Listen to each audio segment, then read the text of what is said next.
একটা গ্রামে রবিন নামের একটি ছেলে থাকতো, যে কিনা ঠান্ডা শরবত আর আইসক্রিম বিক্রি করে নিজের জীবিকা নির্বাহ করত। তো এমনই একদিনের কথা, সে রাস্তায় রাস্তায় ঘুরে ঘুরে আইসক্রিম বিক্রি করত। তখন সে বলল, আজকে আর গ্রামের চিপাই চাপাই না ঘুরে সোজা বাজারে চলে যাই। ওই দিন গ্রামে ঘুরে ঘুরে একটা টাকাও বিক্রি হয়নি, আরো লস হয়েছে। সোজা বাজারের দিকেই যাই। তো এই বলে সে বাজারে চলে যায়। ঠান্ডা ঠান্ডা আইসক্রিম নিয়ে যাও গো, একদম কম দামে ঠান্ডা ঠান্ডা আইসক্রিম। তো তার দোকানে একটা কাস্টমারও আসতে ছিল না, কিন্তু তাও সে হতাশ হয়নি।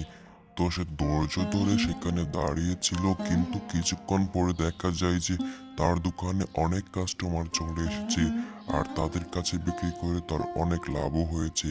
তো বন্ধুরা, আজকের গল্পটি এ পর্যন্তই। গল্পটি ভালো লাগলে লাইক করে দিও, আর চ্যানেলে নতুন হলে চ্যানেলটি সাবস্ক্রাইব করে পাশেই থেকো।